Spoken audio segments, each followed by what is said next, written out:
आज 10 दिसंबर को जो मानवाधिकार दिवस है, इस पर हमारी विमेन सेल ने ये कार्यक्रम आयोजित किया है। मानवाधिकार महिलाओं के विशेष संदर्भ में मानवाधिकारों की और उनके संरक्षण की, उनके उपचारात्मक उपायों की क्या स्थिति है, साहित्य में और समाज में किस तरह वो उनका प्रतिपालन हो रहा है और हो रही है, इसकी स्थिति की चर्चा करने के लिए आज का ये वेबिनार हमारे विमेन सेल ने ऑर्गेनाइज किया है, जिसके लिए हम इस पूरी टीम को बधाई देना चाहेंगे। सबसे पहले अपने आदरणीय अतिथियों के लिए हम ये बताना चाहेंगे कि हमारी विमेन सेल बहुत वर्षों से, लगभग 15 वर्षों से ये हर गठित होती रही है और मोस्टली इससे पहले डॉक्टर शिखा दीक्षित, जो बहुत ही वरिष्ठ हमारी फैकल्टी मेंबर हैं और इकोनॉमिक्स में एसोसिएट प्रोफेसर हैं, वो देखती रही हैं इसको। अब हमारे बीच नए सदस्य आ गए हैं, तो वर्तमान में इसकी इंचार्ज हमारी डॉक्टर रमा गुप्ता जी हैं, जो इस एजुकेशन में असिस्टेंट प्रोफेसर हैं, और टीम मेंबर्स हैं जिनका परिचय आप लोगों को मिला है। प्रोफेसर अनीता गोपेश जी, जो हमारी आज की मुख्य वक्ता हैं, उनसे मेरा बड़ा आत्मीय संबंध रहा है। बहुत अच्छे से उनसे बातचीत होती रही है, क्योंकि मेरी बहन भी आपके ही लैब में काम करती थी, मेरी अपनी सगी छोटी बहन। तो उनके व्यक्तित्व का बहुत गहन, मतलब पास से परिचय मुझे प्राप्त हुआ। तो जितना उनमें प्रतिभा है, एकेडमिक प्रतिभा है, उतनी ही उनमें संवेदनशीलता भी है। वे एक अच्छी साहित्यकार हैं, रंगमंच से जुड़ी हैं। उनके साइटेशंस हमने देखे, उनका रिसर्च वर्क देखा, तो हर क्षेत्र में ऐसी महिलाओं को आगे आते देख के बड़े गर्व का भी अनुभव होता है, और ये आत्मीय है, इसलिए बहुत प्रसन्नता भी होती है। हमारे कॉलेज की महिला सेल ने पिछले वर्षों में अनेक दिशाओं में काम किए हैं। इसी साल उन्होंने 3 दिन का पूरा एक फिल्म फेस्टिवल किया, जिसमें ऐसी फिल्मों को लेकर के उनकी स्क्रीनिंग की गई, उस पर परिचर्चा की गई जो films by women and about women थी, उन्हीं के द्वारा बनाई गई थी और उन्हीं इश्यूज पर थी। लगभग हर वर्ष विमेन इश्यूज पर किन्हीं ना किन्हीं फिल्म्स की स्क्रीनिंग करा के हम लोग उस पर परिचर्चा करते हैं छात्रों के साथ। सेल्फ डिफेंस ट्रेनिंग की शिक्षा देना भी उनको हर साल का एक अनिवार्य भाग रहा है विमेन सेल का। इसके अलावा विमेन सेल के जो हमारे शिक्षक सदस्य हैं, वो लड़कियों को घर में जो समस्याएं होती हैं, जो घर के लोगों से नहीं कह पाती हैं, या रास्ते में कोई समस्याएं होती हैं, वो भी शेयर करती हैं, कॉन्फिडेंस में बताती हैं वो, और उनको उपाय सुझाया जाता है। कभी कभी ऐसी भी आवश्यकता पड़ी है जहां पुलिस की सहायता की जरूरत पड़ी है, तो महिला पुलिस से भी बड़े अच्छे संबंध उनके स्थापित हुए, और उन्होंने बड़ी संवेदनशीलता के साथ उन बच्चों के मुद्दे को समझाया। उन सब बातों को उदाहरण से चर्चा कभी करना चाहेंगे, लेकिन आज इसका समय नहीं है। आज केवल 2-3 तथ्यों पर, जो बहुत सर्वविदित तथ्य हैं, लेकिन उस तरफ सबका ध्यान आकर्षित करना चाहेंगे। खास तौर पर हमारी जो आज की विद्वान वक्त्री हैं और हमारे जो सदस्य छात्र हमारे साथ जुड़े हैं, शिक्षक जुड़े हैं, सोचिए हमारे भारतीय संस्कृति का जो दो बहुत बड़े काव्य लिखे गए और 2 बहुत बड़ी घटना हुई, रामायण की घटना या महाभारत की घटना, उसमें आप सोचिए उस घटना का मुख्य कारण क्या था। एक में रामायण में घटना था सीता के हरण का, और उससे पहले शूर्पणखा की नाक कटने का। नाक कटने ने रावण को प्रोवोक किया, और सीता हरण के कारण राम ने इतना बड़ा प्रयास करके और रावण का वध किया। महाभारत की घटना, इससे शर्मनाक तो शायद आज भी कोई ही घटना घटे जब इतनी बड़ी राजरानी, इतने बड़े साम्राज्य की सम्राज्ञी और भरी सभा में इस प्रकार अनाथ की तरह अपमान की पराकाष्ठा को बर्दाश्त करे। और उस समय भी उसके सम्मान की रक्षा करने वाला केवल एक निकला, वासुदेव कृष्ण।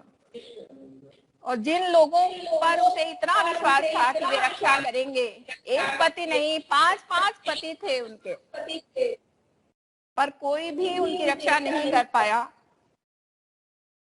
तो उस प्रतिशोध का, अपमान का प्रतिशोध लेने के लिए इतना बड़ा संग्राम हुआ, और युधिष्ठिर समेत कई लोग चाहते थे कि युद्ध ना हो शांति के कारण, लेकिन श्री कृष्ण को लगता था कि नहीं, युद्ध तो अवश्य होगा, क्योंकि अगर हम इस तरह से हर अपमान को जाने देंगे और उसको हम सोचेंगे कोई बड़ी बात नहीं है, तो एक के बाद दूसरा, दूसरे के बाद तीसरा, तीसरे के बाद सैकड़ों इस तरह की घटनाएं होती रहेंगी। जहां इतनी बड़ी बड़ी महिलाएं सुरक्षित नहीं है, वहां आम महिलाओं की सुरक्षा की क्या बात हो सकती है। महिला, जब हम मानवाधिकारों की बात करते हैं तो साहित्य में सोचिए कोई जान के नहीं लिखता, लेकिन जाने अनजाने जब ऐसी बातें चली आती हैं, तुलसीदास जी के रामचरितमानस में जब हम ऐसी पंक्ति पढ़ते हैं कि जिमि स्वतंत्र हुई बिगरही नारी, जो स्वतंत्रता हर देश की जाति के लिए, पुरुष के लिए इतना बड़ा स्वाभिमान का विषय है, प्रसन्नता का विषय है, मौलिक अधिकार है, उसको महिलाओं को नहीं मिलनी चाहिए। उसको मिल जाएगी स्वतंत्रता तो वंचित, वो बिगड़ जाएंगी। ढोल गंवार शूद्र पशु नारी, हम भक्त श्री रामचंद्र जी के और तुलसीदास हमारे बड़े प्रिय कवि हैं। हम निंदा के अर्थ में ये बात नहीं कह रहे हैं, और इसकी डिफेंस भी की जा सकती है बहुत अच्छे से, लेकिन ऐसा कोई सामान्य शब्द पुरुष के लिए कहीं प्रयोग क्यों नहीं हुआ। ढोल गंवार शूद्र पशु नारी, तो नारी ही कहा गया ना, हम कैसे कुछ और समझ लें। उन नारियों में तो माला जैसी नारियां भी हो सकती हैं, लोपामुद्रा जैसी नारियां भी हो सकती हैं, और एकदम मंदबुद्धि भी हो सकती है। तो साहित्य का जो प्रभाव होता है, नाटक का प्रभाव होता है, संगीत का जो प्रभाव होता है, वो बहुत बहुत महीन होता है। उसके प्रभाव को जान पाना बहुत मुश्किल होता है। वो ठीक उस प्रभाव की तरह होता है जैसे एक अच्छा टीचर पढ़ाता कुछ है, लेकिन अंदर से इंस्पायर कर देता है स्टूडेंट को, और वो अच्छा लगने लगता है स्टूडेंट, और स्टूडेंट अपने आप उससे प्रेरित होने लगता है। साहित्य की वो भूमिका होती है, नाटक की वो भूमिका होती है, फिल्म की वह भूमिका होती है। तो हमें इन सारी बातों पर भी ध्यान देना होगा। हमें कानून जो अधिकार देता है, वो जिसको हमारे साहित्य में प्रभु सम्मित वचन कहते हैं, वो है, उसको जनता पूर्ण भाव से स्वीकार नहीं करती। लेकिन जो साहित्य के माध्यम से, फिल्म के माध्यम से, नाटक के माध्यम से, संगीत के माध्यम से जो चीजें जाती हैं, वो लोग उसको हृदय से स्वीकार करते हैं। तो सभी दिशाओं में काम करने की जरूरत है। मानवाधिकार नाम है, लेकिन ऐसा लगता है कि या तो स्त्रियां मानव नहीं है, या वो मानवाधिकारों का चैप्टर स्त्रियों के लिए बनाया नहीं, उनको ध्यान में रख के बनाया नहीं है। कितने मानवाधिकार स्त्रियों को प्राप्त हैं आज? तो इन सब प्रश्नों पर बात करने के लिए बहुत अच्छे 2 विषय विशेषज्ञों का चयन किया है हमारे विमेन सेल ने। प्रोफेसर अनीता गोपेश जी एक पक्ष पर बात करेंगी और जो हमारी दूसरी, उनका भी नाम संयोग से अनीता ही है और उनके बायोडेटा में है कि वो नेशनल लेवल ताइक्वांडो की ब्लैक बेल्ट होल्डर है, विनर है, नेशनल लेवल विनर। तो दोनों बहुत अलग अलग एस्पेक्ट पर विशेषज्ञ हैं और उनकी बात आज हमारे छात्र सुनेंगे और हम भी उससे लाभान्वित होंगे, क्योंकि हर बार कोई वक्ता जब कहता है तो नया नया आयाम जो वो स्वयं भी नहीं सोचे रहता, वो बोलते समय उसके सामने आता है। तो इसी के साथ हम बहुत बहुत स्वागत करते हैं अपने दोनों वक्ताओं का। और अगर हम रामायण की कथा को देखने के तो बहुत से दृष्टिकोण हो सकते हैं, नो डाउट, लेकिन अगर आप इस दृष्टि से एक बार देखें कि राम का राज्याभिषेक हो रहा था, हो जाता, वहां कोई बाधा नहीं थी, लेकिन आप पढ़ते हैं उसमें कि देवता गए सरस्वती देवी की शरण में कि माँ आप कुछ कीजिए। अगर कुछ नहीं किया गया तो राम राजा हो जाएंगे, जैसे राजा लोग हो जाते हैं, राज करते हैं और कोई खास बदलाव नहीं होता। देखिए, सुख का जीवन जीने में बहुत अच्छा लगता है, लेकिन सुख के जीवन से कभी कोई इतिहास नहीं लिखा जाता। इतिहास हमेशा संघर्षों से लिखा जाता है और राम भी राम नहीं होते अगर ये सब घटनाएं नहीं होती। तो सरस्वती जी की शरण में गए। आप ये ध्यान दें कि देवता थे, पुरुष थे, शक्तियों से संपन्न थे, अलग अलग तत्वों के देवता थे, बहुत कुछ कर सकते थे। तो सरस्वती जी की शरण में क्यों गए? क्योंकि वो बुद्धि की अधिष्ठात्री देवी है और हमने नहीं बनाया है, माने महिलाओं ने नहीं बनाया है सरस्वती जी को बुद्धि की अधिष्ठात्री देवी। इसको पूरा लिटरेचर हमारा जो मैक्सिमम पुरुषों द्वारा प्रणीत है, उन्होंने बनाया है। क्यों बनाया है? क्योंकि माता का आदर तो पुरुष भी करते हैं। माता के रूप में स्त्री वंदनीय हर पुरुष के लिए है, हर जगह नहीं वंदना करते वो, लेकिन अब उन्होंने बुद्धि की अधिष्ठात्री देवी, उन्होंने देवी बनाया है, देवता नहीं बनाया, ब्रह्मा जी को नहीं बनाया, सरस्वती जी को बनाया। सरस्वती जी की शरण में गए, सरस्वती जी आई, उन और भी किसी की बुद्धि फेर सकती थी, उन्होंने भी एक लेडी पात्र चुना, स्त्री पात्र चुना। भाई बुद्धि तो किसी की भी फेरी जा सकती थी, वाई ओनली मंथरा? फिर मंथरा जो काम कर रही थी वो किसी पुरुष के थ्रू भी करा सकती थी, वाई ओनली कैकेयी? तो ये सब बातें ऐसे लगता है कि ठीक है, कोइंसिडेंस है, कहानी कई ढंग से लिखी जा सकती है, लेकिन पूरी उसमें इन चीजों का कितना बड़ा रोल है और रोल से ज्यादा दृष्टिकोण क्या है, दृष्टिकोण क्या रहा है लोगों का, पुरुषों का, वो सब एक विवेचना के, एक शोध पत्र के विषय हैं। एक तरफ तो हम बुद्धि की अधिष्ठात्री को देवी मानते हैं, स्त्री मानते हैं, पूजा करते हैं, हमने सारे धन वैभव जितने उपलब्धियां हैं, अचीवमेंट्स हैं, उनकी भी अधिष्ठात्री देवी ही बनाया है, भगवान विष्णु को नहीं बनाया है, लक्ष्मी जी को ही बनाया है। सारी योग्यता की अधिष्ठात्री भी स्त्री है, महिला है, देवी है, सरस्वती जी।